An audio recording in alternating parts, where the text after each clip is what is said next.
320장 찬송하십시다. 320장.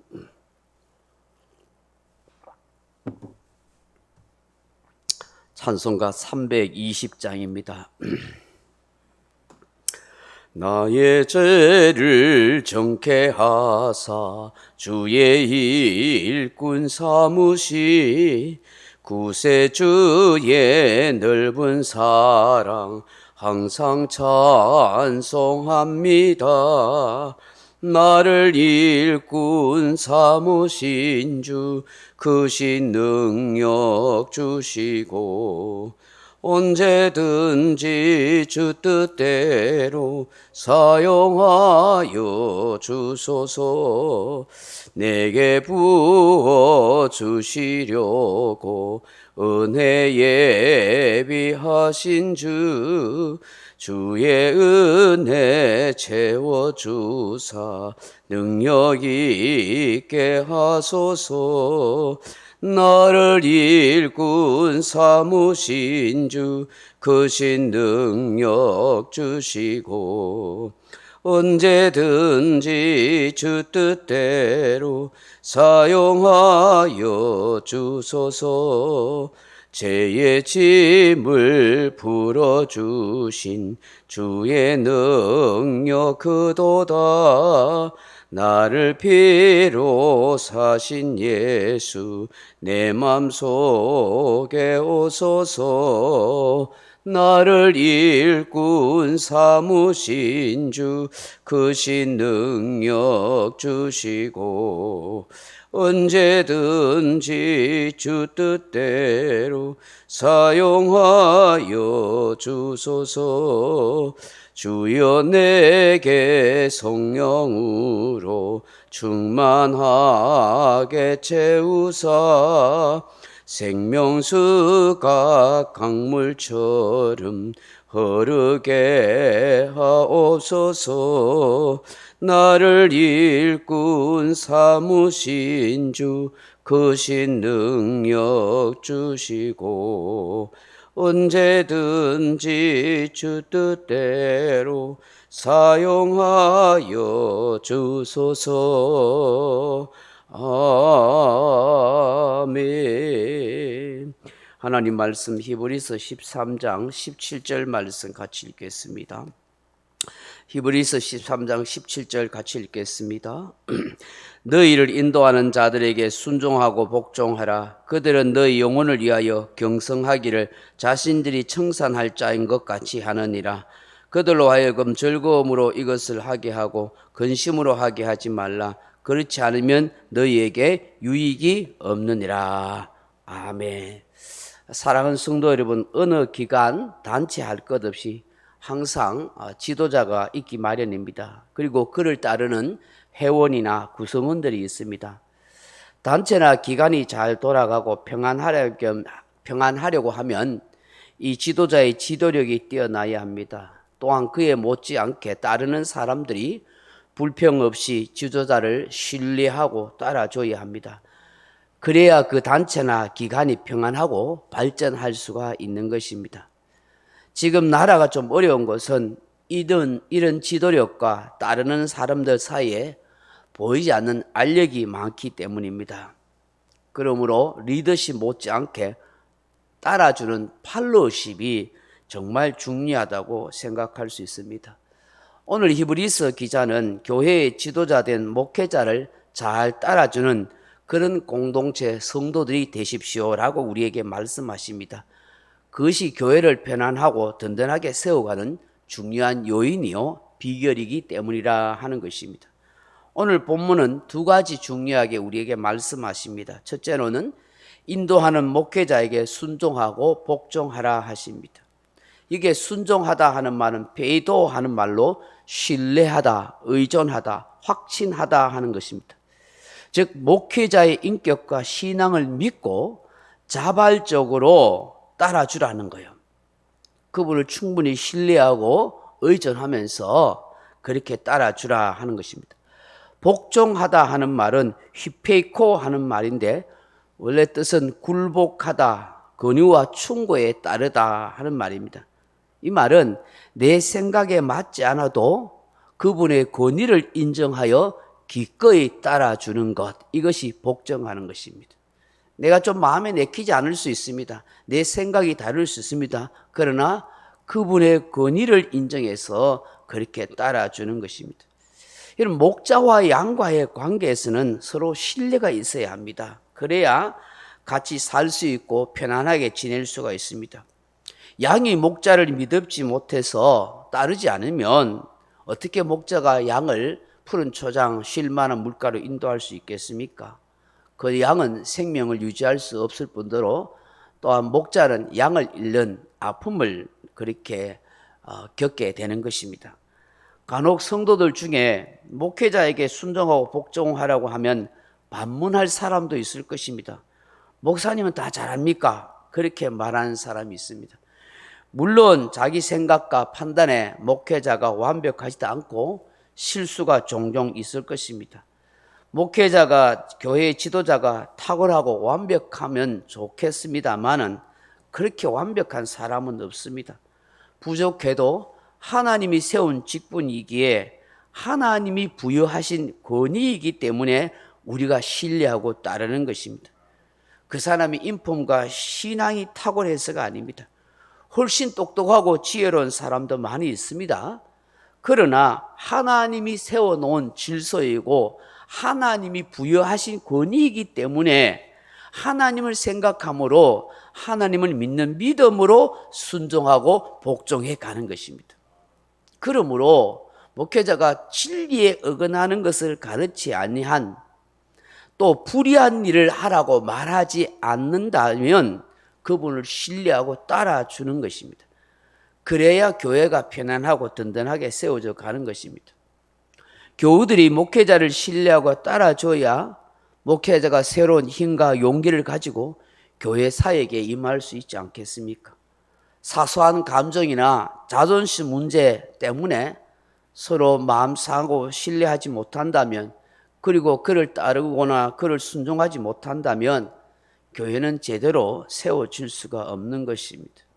그러므로 사소한 어떤 감정, 자존심을 뛰어넘어서 하나님을 바라보고 하나님이 세우신 질서와 권위를 생각해서 내 마음이 좀 내키지 않더라도 복종하는 것은 너무나 아름다운 신앙이요 모습이다 하는 것입니다. 사실 리더십 못지않게 잘 따라주는 팔로워십이 훨씬 더 중요한 것입니다. 대부분 교회가 편안하고 든든하게 성장하는 것을 보면 그 교회의 구성원과 멤버가 하나가 되고 잘 따라주기 때문인 것을 보게 되는 것입니다. 그러므로 무엇보다도 교회의 일꾼된 사람들, 중직자들이 하나가 되어야 되고 또 솔선수범해서 순종하고 복종하는 모습들을 보여줘야 다른 평신도 성도들이 그렇게 따라오고 교회가 편안해지는 것입니다.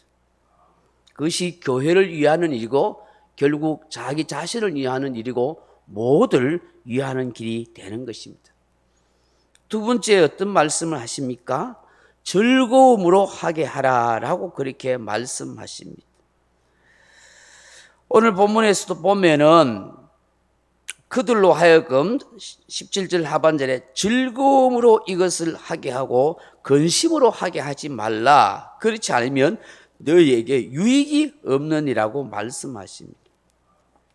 목회자가 항상 고민하는 것 중에 하나가 한 사람, 한 영혼에 대한 책임감입니다. 한 사람이 실족하면 하나님께서 나중에 그 목회자에게 계산하실 때에 책망받을까 하는 그런 마음의 고민이 있습니다. 한 생명 잃어버리면 그 생명에 대한 하나님께서 계산을 하는 날이 올 거라는 걸 생각하는 것입니다. 오늘 본문에도 보십시오. 너희 영혼을 위하여 경성하기를 자신들이 청산할 자일 것 같이 하느니라 라고 그렇게 말씀합니다. 한 생명, 한 영혼에 대해서 하나님 앞에 계산할 날이 오고 또 그 생명을 위해서 늘 깨어 기도하는 이유가 뭐냐 하면 자신이 언젠가는 그 생명과 그 영혼에 대해서 하나님 앞에 책임 물을 수가 있기 때문입니다. 그래서 늘 고민하는 거야. 아이, 그 사람은 뭐 예수 안 믿으면 그만이야. 그 속생하게 하는 사람 교회 안 나오도 그만이야. 그게 아니에요. 하나님이 붙여진 그 생명에 의해서 하나님이 언젠가는 그 목회자에게 책임 물을 수 있기 때문에, 계산할 날이 올 수 있기 때문에 그렇게 늘 마음에 고민과 두려움을 가지고 있는 것입니다. 그래서 늘 기도하면서 마음을 애타하고 그렇게 있는 것입니다. 특별히 목회자가 힘들어하고 또 힘들게 하는 몇 가지가 있습니다. 어떤 거냐면 그 첫째로 아무리 시간이 지나도 신앙이 성숙하지 않는 교인들을 볼 때마다 마음이 애탑니다. 근심이 됩니다. 예배 생활도 헌금 생활도 변화가 없습니다. 교회 나온 지 몇 년이 되었는데도 불신앙적인 사람처럼 그렇게 습관적으로 되풀이하는 모습을 본다든지, 뭐 신방을 가거나 전화하지 않으면 교회에 잘 나오지 않는다든지, 마냥 어린아이 모양으로 떼쓰거나 늘 시험 들고 잘 넘어지는 사람 보면은 마음에 근심이 많이 생기는 거예요. 늘 그게 애가 타고 고민이 되는 거예요. 두 번째로는 목회자와 교회를 혹평하는 사람 때문에 힘든 것입니다.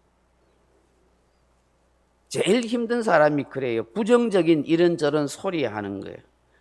이런저런 성도에 대해서 자꾸 비판하고 부정적인 평가를 하는 거예요. 또 뭐 우리 교회를 다른 교회와 자꾸 비교해서 말하는 거예요. 심지어 뭐 목회자의 설교나 리더십, 뭐 가족에 대해서 이렇게 저렇게 판단하는 거예요. 그럼 마음이 너무 많이 아픈 거예요.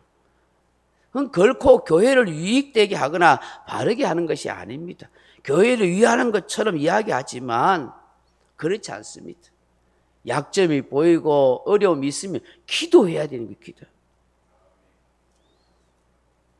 그릇으로 교회에 유익될 수 있는 게 뭔가? 내가 더 충성하고 내가 말없이 더 신실하게 봉사하고 더 전도하려고 애를 써야 되는 거예요. 아, 내가 부족해서 그렇구나. 내가 더 잘해야겠다. 그런 마음을 가져야 되는 거죠. 그런데 자꾸 뭐 이렇군 저렇군, 누가 잘하니 못하니, 누가 뭐 실리 좋으니, 자꾸 이렇게 하는 것은 자기 영혼을 해롭게 하는 거예요. 공동체를 유익하게 하지 못하는 것입니다. 목회자와 교인을 괴롭게 하는 것입니다. 그게 하나님 기뻐하시겠습니까? 자꾸 불신과 분열과 분쟁만 생기는 것입니다. 그건 하나님 나라를 세우는 게 아니라 무너뜨리는 요인이 됩니다. 교회가 잘 되려면은 성도들 한 사람 한 사람, 특히 중직자들부터 항상 긍정적으로 말을 하고 믿음의 말을 하고 서로 힘이 되어주고 용기를 주는 그런 말을 하고 그런 행동과 그런 모습을 보여줘야만 그 교회가 잘 되는 거예요. 지금 우리 교인이 적고 많고가 중요한 것이 아니라 지금부터라도, 이전에는 어떻게 됐지 상관없어요. 지금부터라도 저와 여러분들이, 특히 우리 중직자들이, 우리 장로님 권사님들이 앞장서서요 바꿔야 돼요. 변화가 일어나야 돼요. 이전에는 어떻게 했든지 상관없이 스스로를 돌아봐야 돼. 내가 부정적인 말을 많이 하는 사람인지 긍정적인 말을 많이 하는 사람인지, 내가 불신의 말을 많이 하는 사람인지 믿음의 말을 많이 하는 사람인지. 교회를 위하는 것처럼 보이지만 사실은 부정적인 말을 하고 있어요. 내가 신앙이 좋은 사람처럼 말하지만 사실은 신앙이 하나도 없는 불신의 말을 할 때가 있단 말이지. 자꾸 불평해서 좋을 거 뭐 있어요? 마귀만 틈을 타는 거예요. 그 없어도 눈에 지금 현실적으로는 어려움이 있고 여러 가지 좀 부족함이 있고 모자람이 있고 불평거리가 있어도 하나님이 하시면 되잖아요. 그렇잖아요. 하나님이 역사하시면 뭐 더 좋아질 수가 있는 거예요. 하나님이 역사하시면 필요한 영혼도 붙여주시는 거예요. 일꾼도 보내주시는 거예요. 필요한 재정도 채워주시는 거예요. 교회 빚도 하나님이 한 방에 갚아줄 수 있는 거예요. 하나님이 역사하셔서 뭐 사람 마음에 감동 주시면 뭐 필요한 뭐 사람 또 보내주시면 뭐 교회빚도 갚을 수 있고 뭐 교회 재정도 채워지고 뭐 교회 일꾼도 세워지고 더 좋은 분위기가 만들어집니다. 한 사람이 변화되면 역사가 일어나는 거예요. 한 사람 좋은 일꾼 보내주시면 그 사람이 전도 왕이 되면 수많은 사람 전도할 수 있는 거예요. 또 우리 중에 한 사람이 은혜 받아서 변화되면요, 내 말이 힘있고 능력이 있어서 많은 사람들 전도해서 교회가 세워지고 좋은 분위기가 될 수 있는 거예요. 또 지금 우리 공동체가 또 믿음이 성장하면은 또 좋은 믿음의 사람들로 서로 사랑하고 위할 수가 있는 거예요. 그 우리는 하나님을 바라보면서 기도해야 되는 거야. 하나님 역사해 주십시오. 하나님 은혜 주십시오. 우리 교회 축복해 주십시오. 우리 교회 은혜 주십시오. 우리 성도들 마음껏 축복하시고 역사해 주시고 믿음을 달라고 우리는 기도하고 또 그렇게 믿음으로 선포하는 거예요. 믿음은 말하는 것도 실상이라 했잖아요. 보지 못하는 것도 증거라 했잖아요. 바라보는 것들이 실제로 이루어지는 거예요.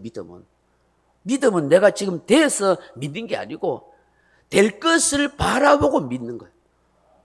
보이지 않지만 하나님이 역사하실다고 생각하는 거예요. 지금부터라도 우리 교원들은 자꾸 잘 될 수 있다. 우리 교회가 얼마든지 좋을 수 있다. 우리 교회 뭐 노인들만 많고 나이 많은 사람들 많고 뭐 걱정. 하나님이 나이 많은 사람 붙여주셔서 아이고 은혜스럽다고 이야기하면 되잖아요. 우리 노인들이 많아도 다 믿음이 좋고 다 은혜가 된다고, 다 훌륭하다고 그렇게 하면 되는 거예요. 항상 긍정적으로 생각하고 축복해주고 그렇게 해줘야 그게 목회자를 위하는 거고 그게 성도를 위한 거고 나중에 자기를 위한 그 유익이 되는 거예요. 마음 편히 목회할 수 있도록 여러분 기도해 주세요. 저희 용기를 꺾는 말보다는 좋은 말을 해주고 성도들 간에 덕이 되는 말을 하고 소금을 치듯이 은혜로운 말을 해주고 서로 시기질투하지 않고 하나 되게 해주세요. 좀 부족해도 좀 못나도 또 성격이 좀 괴해도 그럴 수도 있다 하고 기쁨으로 좀 바다 같은 마음으로 다 포용해주고 이해해주고 따라주고 즐거움으로 목회할 수 있도록 도와주시면 여러분에게 복이 될 줄로 믿습니다. 오늘 이 새벽에 주시는 이 말씀을 함께 묵상하면서 내가 저 자신부터 어떤 목사가 되어야 할지 또 여러분은 어떤 교인, 어떤 직분자가 되어야 할지 깊이 생각하면서 함께 은혜를 구할 수 있기를 주님의 이름으로 축복합니다. 명령과 선포합니다. 1. 나는 주님의 은혜로 모든 일에 날마다 점점 더 좋아지고 있다. 나는 오늘부터 다른 사람을 비난 원망하거나 비판 판단 정죄하지 않겠습니다. 나는 하나님 다음으로 나를 사랑한다. 나는 나를 사랑한다. 교만은 독약이다. 그 어떤 경우에도 감사합니다. 나는 내 안에 살아계신 예수님 때문에 행복하다. 있을지어다 그대로 되니라. 좋았더라. 아멘. 각자 기도하시다 돌아가시기 바랍니다.